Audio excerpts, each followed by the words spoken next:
प्यारे बच्चों, आज हम हिंदी विषय में हमारी जो हिंदी की व्याकरण की जो पुस्तिका है, आज हम उसका अध्ययन करेंगे। हिंदी व्याकरण में पाठ नंबर 17 पढ़िए और समझिए, इसका आज हम अध्ययन करेंगे। तो इससे पहले आपको हिंदी व्याकरण का पेज नंबर 64 निकाल कर रखना है और साथ में एक पेंसिल भी लेकर बैठनी है। पढ़िए और समझिए। इसमें एक बच्चों पैराग्राफ दिया है। आकलन।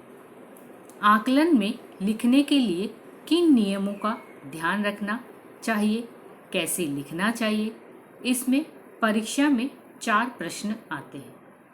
एग्जाम में 4 प्रश्न पूछे जाते हैं। 4 प्रश्न 1-1 मार्क्स के लिए होते हैं। यह सहजता से यानी कि आसानी से हमें यह नंबर मिल जाते हैं। अपठित गद्यांश का अर्थ है जो पहले न पढ़ा हो। गद्यांश को पढ़कर समझने के बाद उसके प्रश्नों के उत्तर उसी दिए जाते हैं। इससे लेखन कौशल का विकास होता है और पढ़ने, सोचने व समझने की क्षमता में वृद्धि होती है।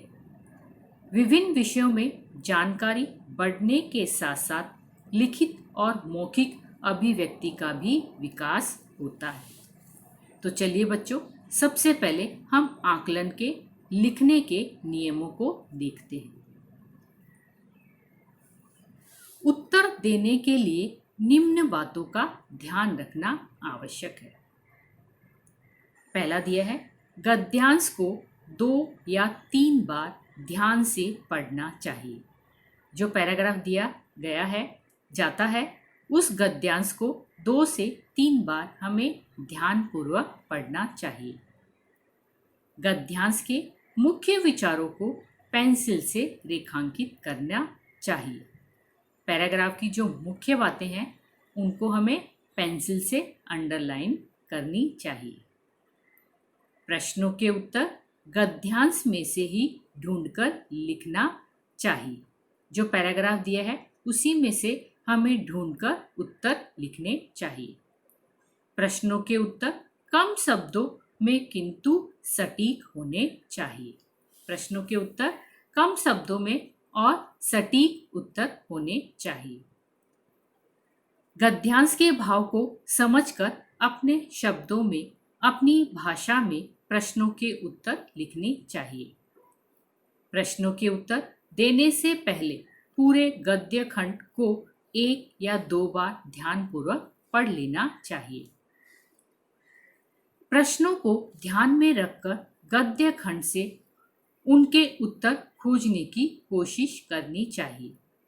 यह जरूरी नहीं कि प्रथम प्रश्न का उत्तर गद्य खंड के प्रारंभ में हो। यह जरूरी नहीं कि जो पैराग्राफ दिया है उसका जो पहला प्रश्न है वो गद्यांश के प्रारंभ में यानी शुरू में ही हो और अंतिम प्रश्न अंत में ही हो, और जो लास्ट प्रश्न है वो पैराग्राफ के लास्ट में ही हो। ऐसा जरूरी नहीं है।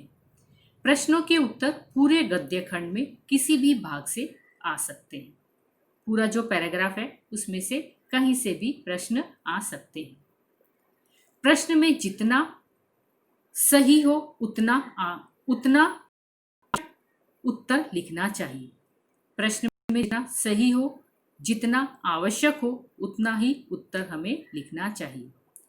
बहुत अधिक नहीं लिखना चाहिए। तो आइए एक गद्य खंड का उदाहरण के रूप में हम देखते हैं। ये गद्य खंड दिया हुआ है। इसी पर आधारित कुछ प्रश्न दिए हुए हैं। उन प्रश्नों का उत्तर हम लिखेंगे।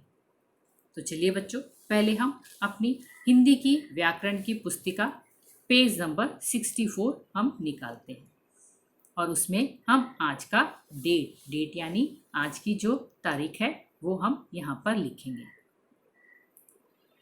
यहाँ पर देखिए बच्चों, पढ़िए और समझिए। Read and understand. यहाँ पे पैराग्राफ दिया है। इस पैराग्राफ को हमें पढ़ना है और समझना है। और समझकर नीचे जो प्रश्न दिए हैं उनका उत्तर हमें इसी पैराग्राफ में से हमें ढूंढकर लिखना है।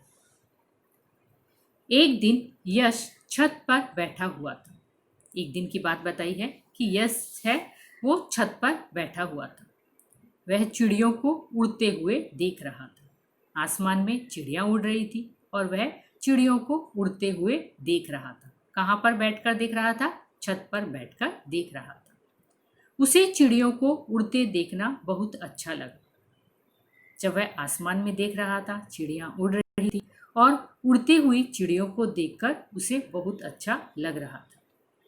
अब उसके मन में भी चिड़ियों की तरह उड़ने की इच्छा जाग उठी। उसके मन में भी क्या हुआ? जैसे चिड़ियां उड़ रही है, उसके मन में भी इच्छा हुई कि मैं चिड़ियों की तरह उड़ूं। तो उसके मन में चिड़ियों की तरह उड़ने की इच्छा जाग उठी। एक दिन वह गर्मियों की छुट्टियों में अपने परिवार के साथ हवाई जहाज से घूमने गया।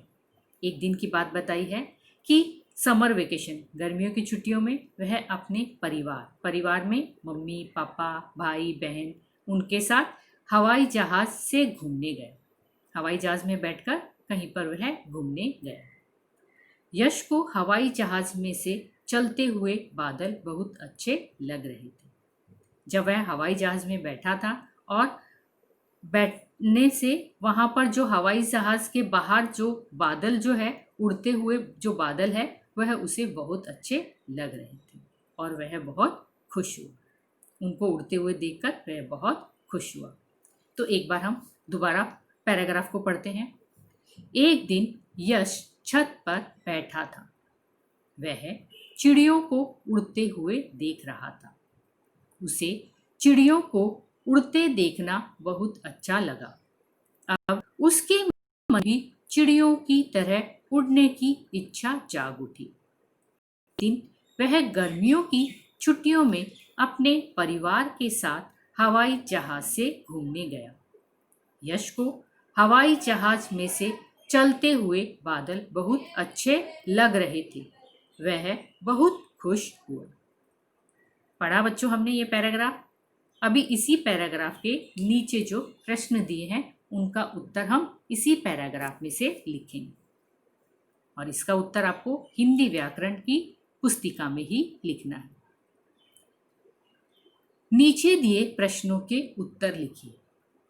यहाँ पे प्रश्न दिया है और उसका उत्तर हमें कहाँ से ढूंढकर लिखना है बच्चों? उस पैराग्राफ में से ढूंढकर हमें इसका उत्तर लिखना है। तो पहला प्रश्न देखते हैं। यश को क्या देखना अच्छा लगता था? यश को क्या देखना अच्छा लगता था? क्या देखना अच्छा लगता था बच्चों? पैराग्राफ में से हम प्रश्न ढूंढेंगे, उत्तर ढूंढेंगे और फिर इसका उत्तर हम यहाँ पर लिखेंगे। तो उसका उत्तर लिखेंगे, यश को चिड़ियों को उड़ते देखना बहुत अच्छा लगता था। यश को चिड़ियों को उड़ते देखना बहुत अच्छा लगता था। उसका उत्तर बच्चों आपको हिंदी व्याकरण की पुस्तिका में ही लिखना है। जहाँ पे खाली जगह दी है ना, वहीं पे उसका उत्तर लिखना है। यश को चिड़ियों को उड़ते देखना बहुत अच्छा लगता था।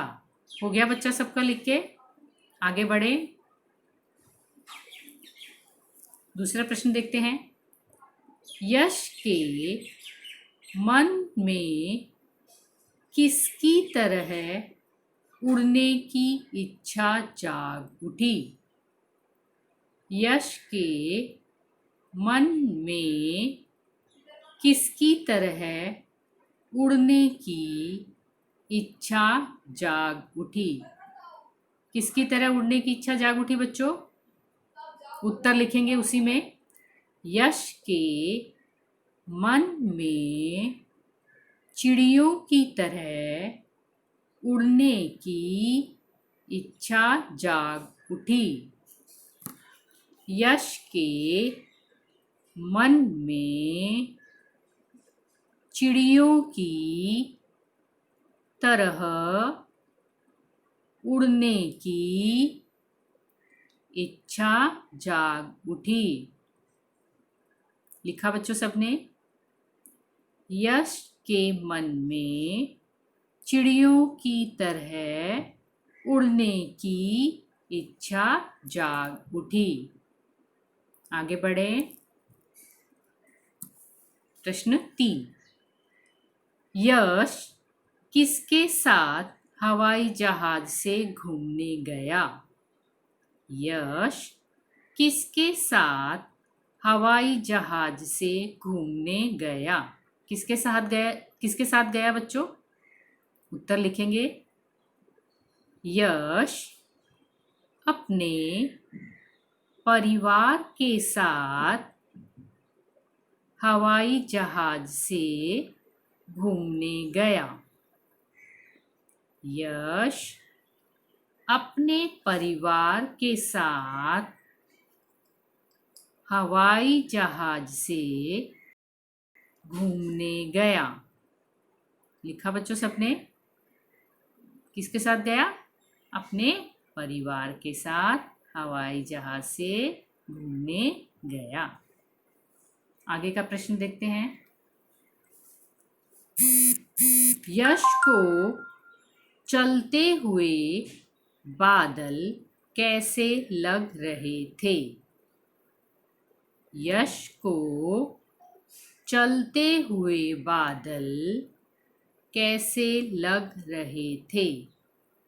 उत्तर लिखेंगे। यश को चलते हुए बादल बहुत अच्छे लग रहे थे। यश को चलते हुए बादल बहुत अच्छे लग रहे थे। यश को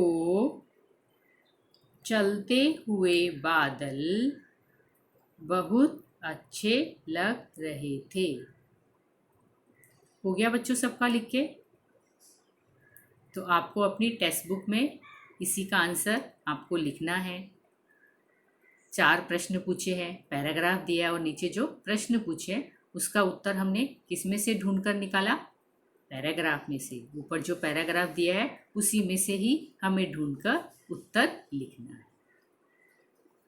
धन्यवाद।